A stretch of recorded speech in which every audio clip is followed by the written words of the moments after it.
क्या आपने कभी सोचा है कि कोई भक्त अपने भगवान के लिए गीत लिख रहा हो और अचानक भगवान स्वयं उस गीत को पूरा करने के लिए धरती पर आ जाएं? क्या हो अगर हम कहें कि भगवान श्री कृष्ण ने अपने भक्त की लेखनी से लिखे जा रहे एक पद को स्वयं पूरा किया था। यह कथा है महान भक्त और कवि जयदेव की। यह कथा है प्रेम, भक्ति और समर्पण की।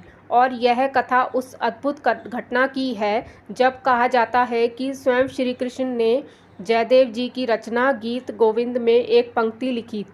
तो आइए सुनते हैं भगवान श्री कृष्ण और उनके अनन्य भक्त जयदेव की यह भावपूर्ण कथा। जयदेव जी की भक्ति। बहुत समय पहले बंगाल की पवित्र धरती पर एक महान भक्त हुए जयदेव जी।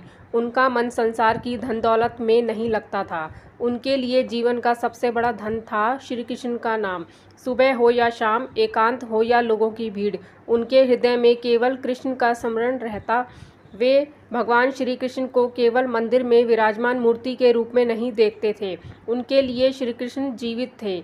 वे उनसे बातें करते थे, उनसे अपने मन की बात कहते थे। कभी उन्हें अपना स्वामी मानते, कभी मित्र और कभी अपने सबसे प्रियतम भगवान के रूप में उनके चरणों में अपना सब कुछ समर्पित कर देते। जयदेव जी की पत्नी पद्मावती भी अत्यंत धार्मिक और कृष्ण भक्त थी।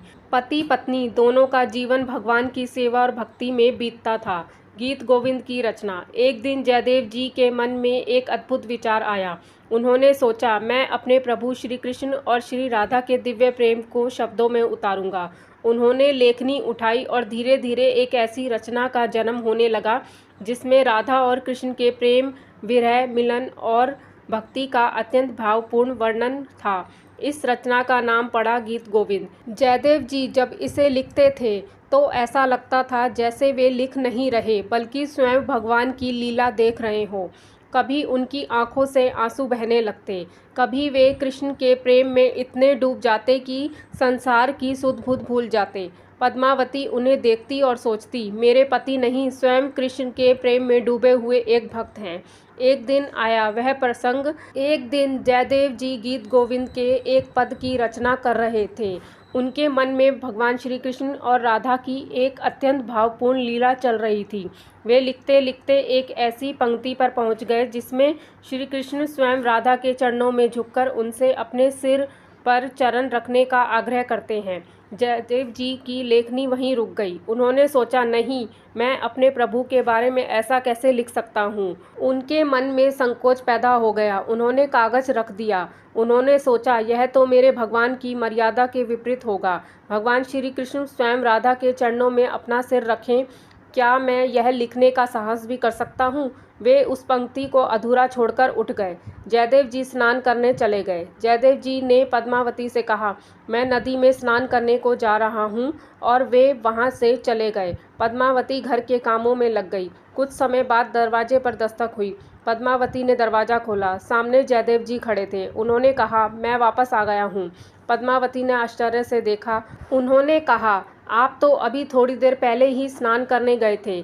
जयदेव जी मुस्कुराए और बोले, हाँ, लेकिन एक जरूरी बात याद आ गई थी। वे अंदर गए। जिस स्थान पर जयदेव जी अपनी रचना लिख रहे थे वहाँ बैठ गए। उन्होंने लेखनी उठाई और उस अधूरे पद को पूरा कर दिया।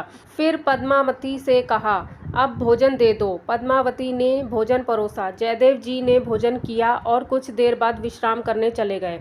असली जयदेव जी लौटे। कुछ समय बाद जयदेव जी वास्तव में नदी से स्नान करके वापस लौटे। उन्होंने घर में प्रवेश किया। पद्मावती उन्हें देखकर स्तंभ रह गई। उन्होंने पूछा, आप अभी कहाँ से आए हैं? जयदेव जी बोले, मैं तो अभी नदी से स्नान करके आया हूँ। पद्मावती के हाथ कांपने लगे। उन्होंने कहा, लेकिन आप तो पहले ही आ चुके थे। जयदेव जी ने आश्चर्य से पूछा, क्या कह रही हो? पद्मावती ने सारी बात बताई। आप आए थे, आपने अपनी रचना पूरी की, भोजन किया और विश्राम करने चले गए।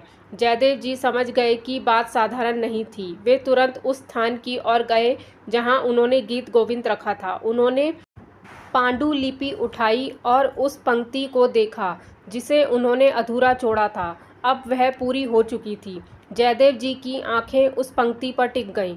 उनके शरीर में रोमांच हो गया। वे समझ गए यह काम किसी मनुष्य का नहीं हो सकता। भगवान स्वयं भक्त की लेखनी बन गए।